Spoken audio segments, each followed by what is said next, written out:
Assalamualaikum warahmatullahi wabarakatuh. Kami dari kelompok Alif akan membahas bab 7 tentang materi menguatkan iman dengan menjaga kehormatan, ikhlas, malu, dan zuhud. Sebelum mulai ke pembahasan materi, izinkan kami memperkenalkan diri terlebih dahulu. Saya, Hanisa Putri Maharani, nomor absen 3.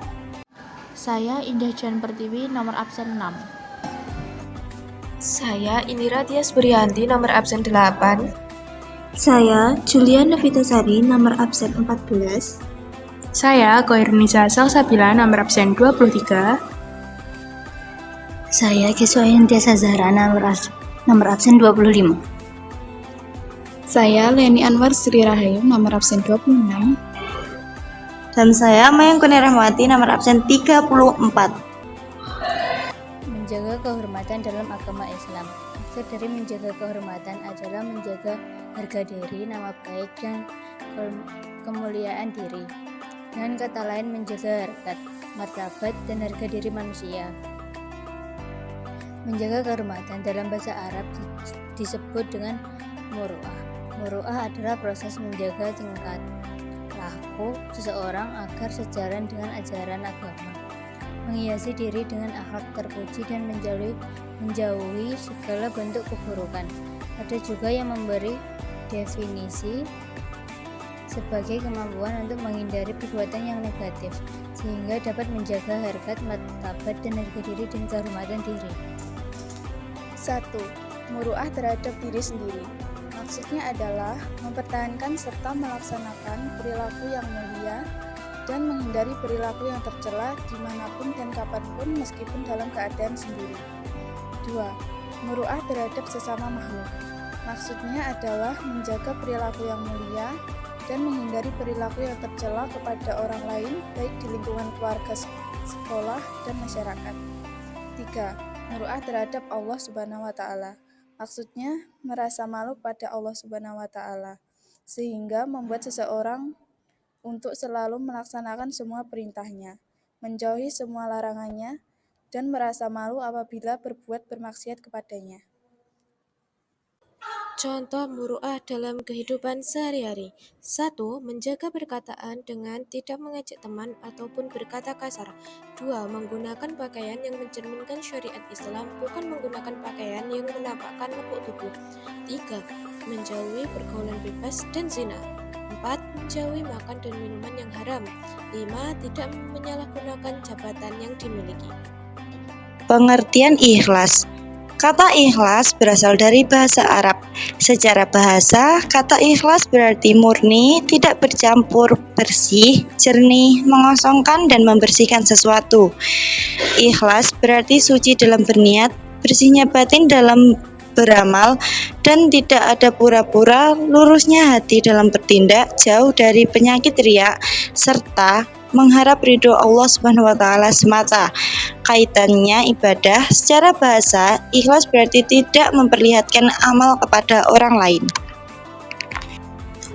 Pengertian ikhlas secara istilah.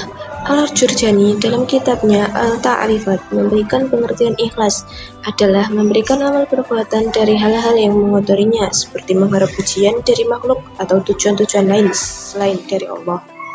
Termasuk juga tidak mengharap amalnya disaksikan oleh selain Allah. Dengan kata lain, ikhlas adalah sikap yang dilakukan seseorang dalam melaksanakan perintah-perintah Allah Subhanahu wa Ta'ala dan tidak mengharap sesuatu apapun kecuali ridha Allah Subhanahu wa Ta'ala. Jadi, ikhlas merupakan sesuatu hal yang sifatnya batin. Adapun ciri-ciri orang ikhlas diantaranya sebagai berikut. A. Tidak lagi mengharap atau menghiraukan pujian dari hinaan orang lain.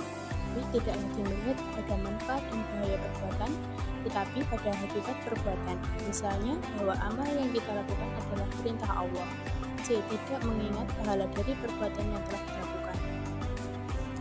Manfaat perilaku ikhlas diantaranya adalah A. Mendapat pahala dari Allah Subhanahu wa Ta'ala. B. Hati menjadi tenang dan ibadah menjadi lancar. C. C. Menjadi manusia yang pemaaf. D. Tidak mudah marah dan tidak diperdaya oleh amarah. E. Selalu disayangi dan disenangi orang lain. F. Dijauhkan dari sifat-sifat kotor seperti ujub, takabur, dan iri. G. Hati selalu menjadi lapang dan terasa ringan dalam menjalani hidup.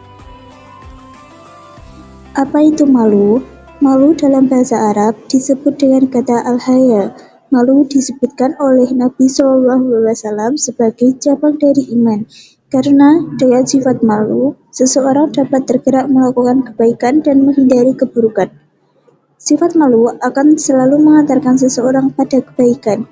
Jika ada seseorang tidak berani melakukan kebaikan, maka sebabnya bukanlah sifat malu yang dimilikinya, tetapi itu disebabkan sifat penakut dan kelemahan yang dimiliki seseorang tersebut. Macam-macam malu. 1.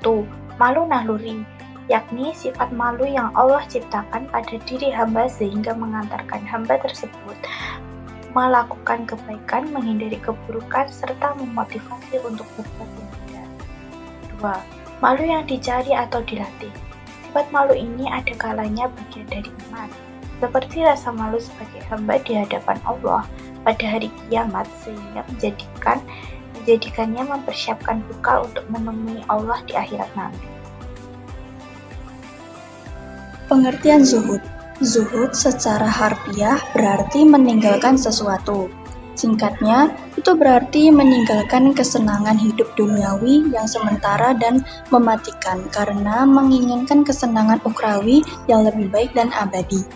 Zuhud dalam tasawuf merupakan tingkatan yang harus dilalui seseorang sufi untuk mendekatkan diri kepada Tuhan. Kata zuhud berasal dari bahasa Arab yang berarti tidak menginginkan sesuatu dengan menyerahkannya. Istilah zuhud merupakan salah satu istilah dari ilmu tasawuf. Tasawuf sendiri mengacu pada ajaran dalam Islam yang mengajarkan bagaimana mensucikan diri untuk mencapai kebahagiaan abadi bersama Allah Subhanahu wa Ta'ala. Orang yang mempraktikkan tasawuf disebut sufi. Sifat-sifat orang zuhud. A. Sabar, yang artinya seseorang yang zuhud memiliki sifat sabar dalam dirinya. Sifat sabar mampu menyadarkan dirinya sebagai manusia yang memiliki ujian atau cobaan dalam kehidupan. B. Tawaduk. Tawaduk merupakan sifat yang dimiliki oleh orang yang zuhud. Seseorang tawaduk akan memiliki sifat rendah hati. C. Ikhlas. Orang yang zuhud selalu menerima kehilangan dengan ikhlas, lantaran dirinya mengetahui bahwa segala sesuatu yang ada pada dirinya adalah milik Allah Subhanahu wa Ta'ala. Cara membiasakan perilaku zuhud. Pertama, memelihara diri dari perilaku yang tidak bermanfaat dan tidak terpuji. Yang kedua, menjauhkan diri dari sifat rakus dan menumpuk harta dengan hidup bersahaja. Yang ketiga, berperilaku suka bersedekah dan berbuat kebaikan. Baik, sekian pembahasan materi bab 7 dari kelompok Alif. Semoga bermanfaat. Apabila terdapat kekurangan tutur kata, kami mohon maaf. Terima kasih. Wassalamualaikum warahmatullahi wabarakatuh.